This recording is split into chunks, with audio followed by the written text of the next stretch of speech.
سردار عزیز، این را قسم یاد می‌کنم به خون پاک شهدای ما،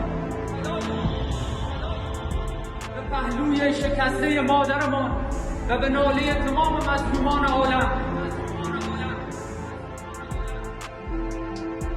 هر کس بخواهد خاطر این مردم عزیز را ناآرام کند تا ابد بیقرارش خواهیم کرد.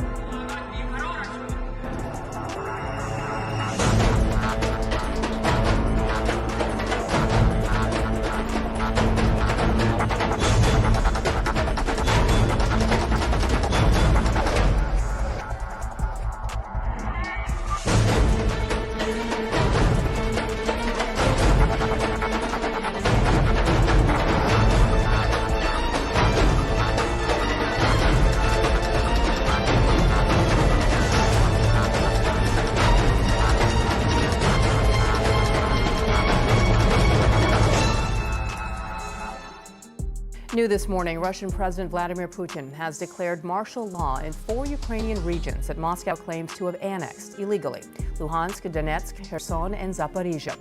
Russia does not entirely control those regions, however. Meanwhile, in Kyiv, Ukraine says it has downed several Russian rockets following reports of loud explosions in the center of the city. Officials again directing residents to shelters. CNN International Security Editor Nick Robertson is in Kyiv. So, Nick, we want to talk about those explosions in just a moment, but first explain exactly what this martial law declaration means for the people in those 4 regions.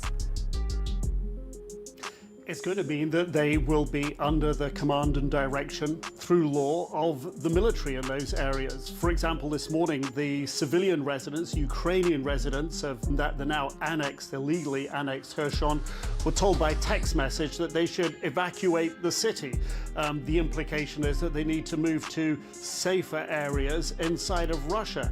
That text message, it appears now, will be, and we're still waiting for clarification from Russian authorities on this, but oftentimes the language of these statements is shrouded in ambiguity, but it would, on the face of it, mean that this is no longer a request for them to leave. It's a legal demand that they get out of their homes and leave the city of Kherson and some of the surrounding areas that the Russian authorities are saying are too dangerous for civilians because the Ukrainians are advancing. And as you say, in these 4 illegally annexed areas, Russia doesn't control the whole of those areas. Their writ doesn't run through the whole of Luhansk and Donetsk and Kherson and Zaporizhia. Far from it, in fact.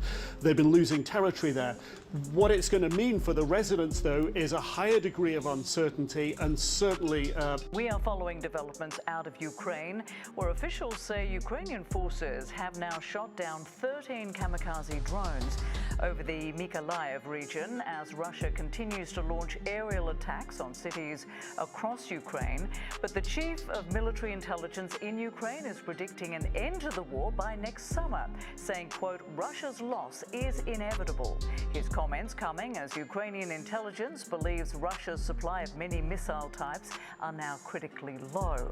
Still, Russia reports more high-precision strikes as the country's top commander says Russia's goal is a friendly Ukraine independent of the West.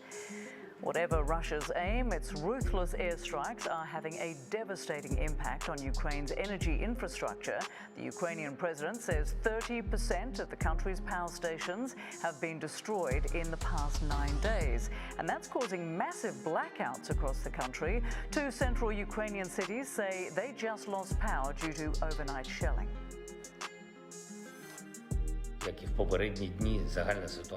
Electricity consumption needs to be very thoughtful, and its use by power-hungry appliances should be limited during peak hours.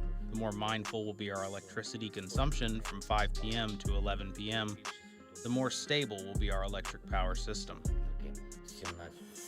CNN's Nick Robertson is following developments for us and joined us now live from Kyiv. Good to see you, Nick. So what is the latest on Putin's drone and missile strikes hitting cities across Ukraine, of course, targeting these power stations? It goes on. Now, more information coming in. Three cities in the center of Ukraine, Kryvyi Rih, Enerhodar, and Nikopol, all been hit overnight by strikes that have targeted the electricity power infrastructure. That's affecting water and electricity supplies in those cities, city officials say.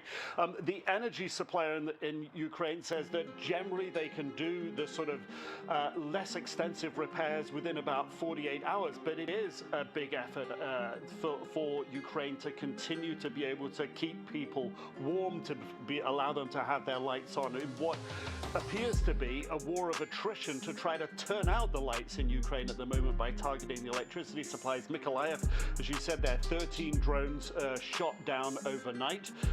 That is quite a significant defense of Mykolaiv, which has taken very heavy shelling over recent weeks and months. Significant because Ukraine seems to be getting better at taking out more of the drones. That said, some weapons, some missiles are still getting through.